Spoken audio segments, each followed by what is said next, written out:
Hello dear student, आप लोग का आज फिर से स्वागत है BSB पटना क्लास में। तो आज हम लेके आए हैं केमिस्ट्री चैप्टर 2 अम्ल क्षारक एवं लवण का अति लघुत्तरीय प्रश्न। ठीक, इससे पहले क्लास में आपको थ्योरी क्लास करा चुका हूं। जो आप लोग अगर वीडियो नहीं देखे हैं तो ज़रूर वीडियो को देख ले। वीडियो इसी चैनल की वीडियो में जाकर आपको सारा वीडियो मिल जाएगा। ठीक है, तो वहाँ पर थ्योरी क्लास हो चुका है। अगर आप लोग चैनल पर नए हैं तो पहली बार आए हैं तो ज़रूर वीडियो को लाइक कर दे और चैनल पर नया है तो ज़रूर सब्सक्राइब कर दे, क्योंकि इसी तरह का वीडियो आपको मिलता रहेगा और रोज़ 10:30 बजे लाइव क्लास इसी तरह चलेगा। ठीक है, तो आप लोग चैनल पर नए हैं तो सब्सक्राइब कर लें, क्योंकि इसी चैनल के थ्रू आप लोग को पूरा फुल्ली तैयारी कराई जाएगी 10th की। ठीक है, इसी चैप्टर वाइज पहले थ्योरी क्लास, उसके बाद अति लघुत्तरीय, उसके बाद ऑब्जेक्टिव क्लास होगा। ठीक है, तो चलिए अम्ल क्षार एवं लवण की अति लघुत्तरीय क्वेश्चन हम देखते हैं पहली बार। ठीक है, आप लोग चैनल पर नए इधर आराम से देखें और नोट भी करते चले। ठीक है, तो चलिए हम वीडियो शुरू करते हैं। अब पहला क्वेश्चन इस तरह से है, देखिए आपको 3 प्रश्नावलियाँ दी गई है। ठीक, कितनी प्रश्नावलियाँ? 3 प्रश्नावलियाँ। इनमें से एक में आश्रित जल एवं शेष 2 में, एक में अम्लीय विलीय तथा दूसरे में क्या है? क्षारीय विलीय। ठीक है, यदि आपको केवल लाल लिटमस पत्र दिया जाता है तो आप प्रत्येक प्रश्नावली में रखे गए पदार्थों की पहचान कैसे करेंगे? ये क्वेश्चन हम लोग का है। ठीक है, आपको भी इसी तरह पूछा जाएगा एग्ज़ाम हॉल में, तो आप टेंशन मत लीजिएगा। ठीक है, पहले क्वेश्चन को अच्छी तरह से पढ़ लीजिएगा, उसके बाद आंसर लिखिएगा। तो चलिए इसके आंसर शुरू करते हैं। देखिए, सर्वप्रथम हम प्रत्येक प्रश्नावली में लाल लिटमस पत्र की एक पट्टी डालेंगे। क्या करेंगे? एक पट्टी डालेंगे। जिस प्रश्नावली में पट्टी का रंग नीला हो जाएगा उसे हम क्या कहेंगे? क्षारीय विलीय होगा। ठीक है, कौन सा? क्षारीय। शेष दोनों प्रश्नावलियों में लाल लिटमस पत्र की पट्टी का रंग लाल ही रहता है, अर्थात इनमें से एक प्रश्नावली में क्या अवशिष्ट जल तथा एक प्रश्नावली में अम्लीय जल क्या है? अम्लीय विलीय है। ठीक है, अब हम क्षारीय विलीय में से थोड़ा थोड़ा विलीय इन दोनों प्रश्नावलियों में डालकर पुनः लाल लिटमस पत्र की पट्टी को डालते हैं। ठीक है, जिस प्रश्नावली में पट्टी का रंग क्या पुनः नीला हो जाता है तो वो उसमें आश्रित जल है। क्या है? आश्रित जल है। तथा जिस प्रश्नावली में पट्टी का रंग क्या है? अपरिवर्तित रहता है तो वो अम्लीय विलीय उपस्थिति। तो ये मेरा क्वेश्चन का आंसर है। ठीक है, इस तरह से देखिए कितना इजी में बन गया। चलिए दूसरी क्वेश्चन की ओर चलते हैं हम। देखिए अनुच्छेद 2.1 पर आधारित प्रश्न। ठीक है, पीतल एवं तांबे के बर्तन में दही एवं खट्टे पदार्थ क्यों नहीं रखना चाहिए? देखिए, पीतल एवं तांबे का बर्तन होता है, उसमें दही और एवं खट्टे पदार्थ क्यों नहीं रखना चाहिए? चलिए इसका आंसर हम देख लेते हैं बहुत इजी तरीके से। दही एवं खट्टे पदार्थों की प्रकृति अम्लीय होता है। क्या होता है? प्रकृति अम्लीय होती है। यदि इन पदार्थों को पीतल एवं तांबे के बर्तन में रखते हैं तो ये धातु को क्या करता है? अभिक्रिया करके धात्विक लवण बनाते हैं। क्या? कौन सा? धात्विक लवण, जिसके कारण भोजन क्या हो जाता है? दूषित हो जाता है। यदि कोई व्यक्ति इस दूषित भोजन को खाता है तो वो क्या हो जाता है? बीमार हो जाता है। ठीक ना? तो चलिए इसका आंसर भी हम लोग देख लिए। चलिए आगे देख लेते क्वेश्चन। धातु के साथ अम्ल की अभिक्रिया होने पर सामान्यतः कौन सी गैस निकलती है? एक उदाहरण के द्वारा समझाइए। इस गैस की उपस्थिति की जांच आप कैसे करेंगे? चलिए इसका उत्तर देखते हैं। जो भी स्टूडेंट नए नए जुड़ रहे हैं वो अभी लाइव क्लास में वो आप वीडियो को लाइक कर ले और सब्सक्राइब भी कर ले, अगर चैनल को नहीं पहली बार आए हैं वीडियो पे तो। चलिए इसका अभिक्रिया हम कराएंगे। ठीक है, धातु के साथ अम्ल की अभिक्रिया होने पर सामान्यतः हाइड्रोजन गैस निकलती। कौन सा गैस निकलती है? तो हाइड्रोजन। हाइड्रोजन से किससे डिनोटेट करते हैं हम लोग? तो H से करते हैं। ठीक है ना? चलिए उदाहरण देखते हैं। जिंक, Zn से क्या होता है? जिंक प्लस H2SO4 को अभिक्रिया कराएंगे तो हमको क्या प्राप्त होगा, ZnSO4 प्लस H2। ठीक है, इस तरह से हमको ये मिल जाएगा। हाइड्रोजन गैस की उपस्थिति की जांच हम ज्वाला परीक्षण से करेंगे। क्या, ज्वाला परीक्षण से करेंगे। हाइड्रोजन गैस से निकट जलती हुई मोमबत्ती तीव्रता से जलने लगती है। ठीक है, आप लोग को बता दें कि इसके बाद आपको ऑब्जेक्टिव क्वेश्चन होगा। ठीक है, लाइव क्लास वही 10:30 बजे लाइव में जुड़ जाइएगा। ठीक है, चलिए तीसरा नंबर देख लेते। कोई धातु यौगिक ए तनु हाइड्रोक्लोरिक अम्ल के साथ अभिक्रिया करता है तो बुदबुदाहट उत्पन्न होती है। क्या, बुदबुदाहट उत्पन्न होती है। इससे उत्पन्न गैस जलती मोमबत्ती को बुझा देती है। यदि उत्पन्न यौगिक में से एक कैल्शियम क्लोराइड है तो इस अभिक्रिया के लिए संतुलित रासायनिक अभिक्रिया लिखिए। ठीक है, चलिए इसका अभिक्रिया लिखना है। उत्तर देख लेते हैं। CaCO3 plus deal into 2HCl। ठीक है, इसका अभिक्रिया कराने के बाद क्या हुआ, CaCl2 plus CO2 plus H2O मिलेगा। ठीक है, हमको इस तरह से प्राप्त हो जाएगा। चलिए, धातु यौगिक ए कैल्शियम कार्बोनेट है। जब यह तनु HCl से अभिक्रिया करता है तो क्या, कैल्शियम क्लोराइड एवं जल एवं कार्बन डाइऑक्साइड गैस उत्पन्न होते हैं। कौन सा, ये होता है ना, तो जो जलती हुई मोमबत्ती को क्या करती है, बुझा देती है। चलिए आगे देख लेते हैं फिर से। यदि प्रश्न 1 में देख लेते हैं, HCl NO3 आदि जलीय विलय में अम्लीय अभिलक्षण क्यों प्रदर्शित करते हैं, जबकि अल्कोहल एवं ग्लूकोज जैसे यौगिक के विलयों में अम्लीय से अभिलक्षण नहीं प्रदर्शित होता है। ठीक है, इसके उत्तर देख लेते हैं। HCl HNO3 आदि जलीय विलय में हाइड्रोजन आयन उत्पन्न करते हैं जो उनकी अम्लीयता को प्रकट करते हैं। ठीक है, परंतु ग्लूकोज एवं अल्कोहल आदि यौगिक जलीय विलय में क्या, H+ आयन उत्पन्न नहीं करते हैं, इसलिए ये अम्लीय का अभिलक्षण की प्रदर्शित नहीं करता है। ठीक है, इसी समय से आपको कल ऑब्जेक्टिव होगा। ठीक है, तो इस वीडियो को अच्छे से पढ़े। ठीक है, अम्ल का जलीय विलय क्यों विद्युत का चालक करता है, तो अम्ल जलीय विलय में हाइड्रोजन आयन देते हैं तथा विद्युत इन्हीं आयनों से द्वारा चालन करता है। ठीक है, शुष्क हाइड्रोजन, तीसरा क्वेश्चन देखते हैं। शुष्क हाइड्रोक्लोरिक गैस शुष्क लिटमस पत्र के रंग को क्यों नहीं बदलती है, तो चलिए इसका आंसर देखते हैं। शुष्क हाइड्रोक्लोरिक गैस शुष्क लिटमस पत्र को रंग को इसलिए नहीं बदलती क्योंकि शुष्क HCl गैस में हाइड्रोजन आयन H+ आयन नहीं होते हैं, इसलिए अम्लीयता का अभिलक्षण प्रदर्शित नहीं करता है। ठीक है, चलिए 4 में देख लेते हैं। अम्ल को तनुकृत करते समय यह क्यों अनुशंसित करते हैं कि अम्ल को जल से मिलाना चाहिए, न कि जल को अम्ल से मिलाना चाहिए, तो उत्तर हो जाएगा अम्ल एवं जल की अभिक्रिया अत्यंत ऊष्माक्षेपी अभिक्रिया है, अतः यह अनुशंसित किया जाता है कि अम्ल को जल में मिलाना चाहिए, न कि जल को अम्ल के में। ठीक है, जल को अम्ल में मिलाने पर अत्यधिक ऊष्मा उत्सर्जित होने के कारण विस्फोट भी हो सकता है। ठीक है, चलिए 5 में देख लेते हैं। अम्ल के विलय को तनुकृत करते समय हाइड्रोनियम आयन H3O+ की सांद्रता कैसे प्रभावित हो सकती है, तो चलिए इसका उत्तर देखते हैं। अम्ल के विलय को तनुकृत करते समय हाइड्रोनियम आयन H3O4 की सांद्रता में प्रति इकाई आयन में कमी हो सकती है। क्या, कमी हो सकती है। चलिए आगे देखते फिर से 6 नंबर। जब सोडियम हाइड्रोक्साइड विलय में अत्यधिक क्षारक मिलाते हैं तो हाइड्रोक्साइड आयन की सांद्रता कैसे प्रभावित होती है, तो चलिए इसका तो देखते हैं। जब सोडियम हाइड्रोक्साइड विलय में अधिक क्षारक मिलाते हैं तो हाइड्रोक्साइड आयन की सांद्रता क्या होता है, बढ़ जाती है। ठीक है ना, चलिए फिर से देखते हैं क्वेश्चन।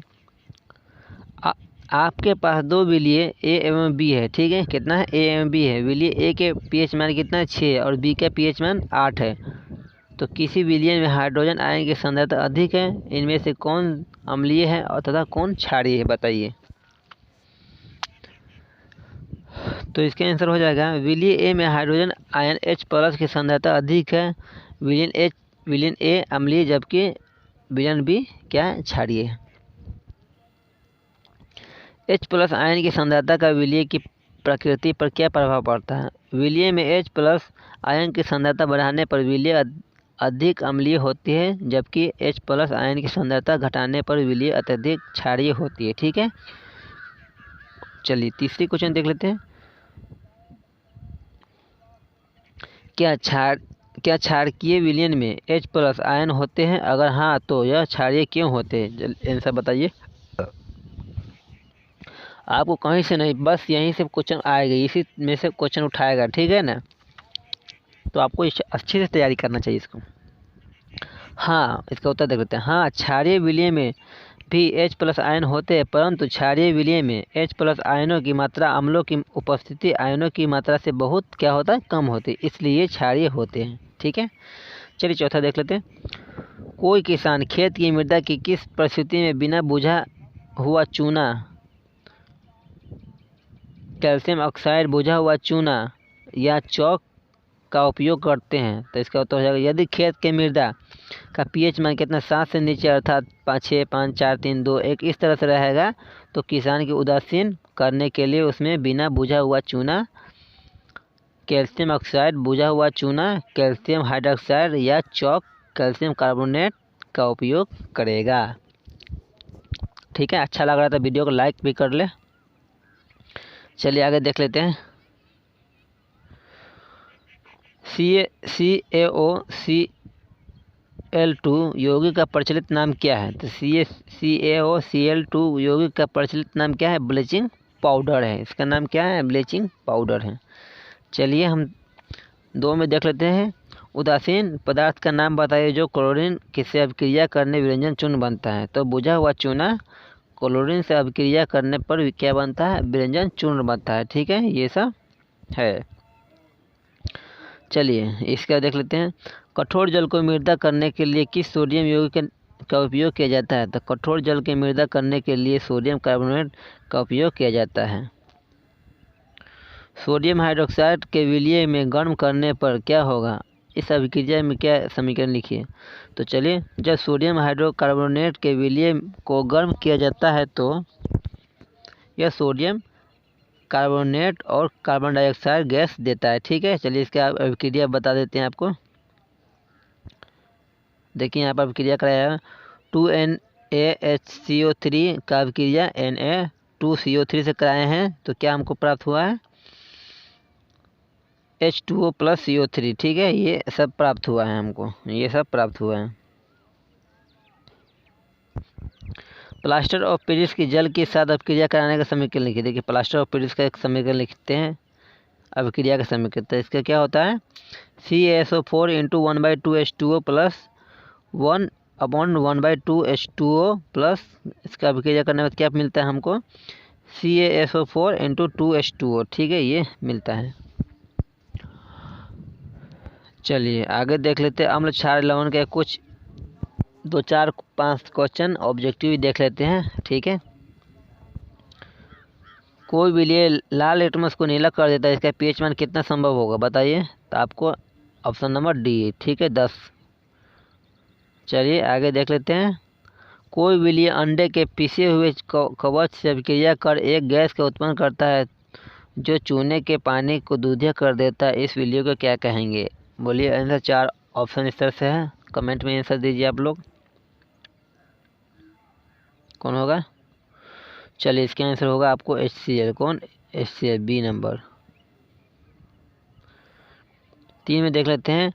NaOH का 10 ml विलय HCl के 8 ml विलय को पूर्णतः उदासीन हो जाता है। यदि हम NaOH के उसी विलय का 20 ml ले तो उसे उदासीन करने के लिए HCl के उसी विलय की कितनी मात्रा में आवश्यकता होगी? बताइए। 4 ml, 8 ml, 12 या 16?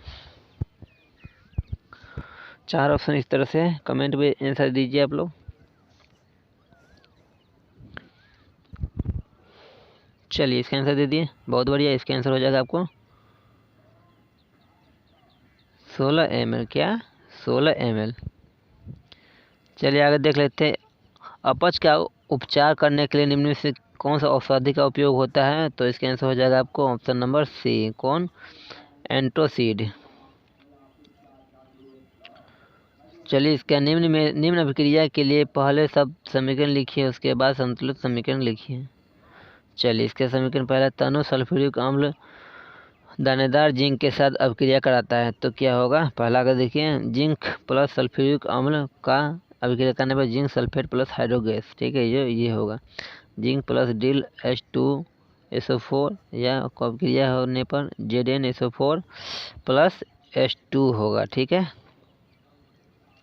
उसी तरह से बी का और सी और डी का भी दिया हुआ, देखिए यहाँ पर अभिक्रिया कराया हुआ है, ठीक है। बी का भी है, मैग्नीशियम प्लस हाइड्रोक्लोरिक अम्ल को अभिक्रिया करने पर magnesium chloride plus hydrogen gas मिलता है। उसी तरह एल्युमिनियम प्लस सल्फ्यूरिक अम्ल को अभिक्रिया कराने पर aluminium sulphate plus hydrogen gas मिलता है। तो इस तरह से आपको है। चलिए आगे हम 6 नंबर में देख लेते हैं। अल्कोहल एवं ग्लूकोज जैसे यौगिक में भी हाइड्रोजन होता है, लेकिन इसका वर्गीकरण अम्ल की तरह नहीं होता है। एक क्रियाकलाप द्वारा इसे साबित कीजिए।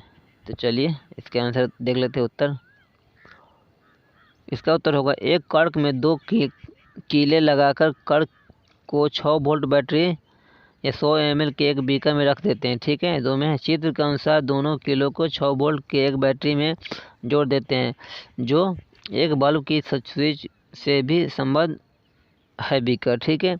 अब हम अल्कोहल तथा ग्लूकोज के विलय के बारी बारी से बीकर में डालते हैं तथा विद्युत कील प्रवाह होती स्विच चालू करते हैं, ठीक है। परीक्षण, हम देखते हैं कि बल्ब नहीं जलता है, ठीक है। अतः ग्लूकोज रबर कण और अल्कोहल विलय में विद्युत चालक चालन नहीं होता है, परंतु हम जानते हैं कि अम्लों में विद्युत चालक संभव है। परिणाम, अल्कोहल और ग्लूकोज में अम्लों की वर्गीकृत नहीं किया जा सकता है। तो चलिए इसके देखिए, इस तरह से आपको किया गया है, आपको ऊपर फिगर में दिखाया गया है, ठीक है। देखिए ये बीकर हो गया, ठीक है, देखिए बीकर है, ठीक है ना। ये रबर कड़क है, ठीक है, ये ब्लैक वाला है जो रबर कड़क है। दोनों विलय देखिए कील, ये 2 कील है, इस तरह से है। चलिए साथ में देख लेते हैं क्वेश्चन आंसर 7 का। आश्रित जल विद्युत का चालक क्यों नहीं होता है जबकि वर्षा जल होता है? आश्रित जल विद्युत का चालक नहीं होता जबकि वर्षा का जल होता है, क्योंकि आश्रित जल में H+ आयन अलग नहीं होता, जबकि वर्षा के जल में H+ आयन आसानी से अलग हो जाता है। ये H+ आयन ही विद्युत का चालक करते हैं, ठीक है। 8वां क्वेश्चन देख लेते हैं।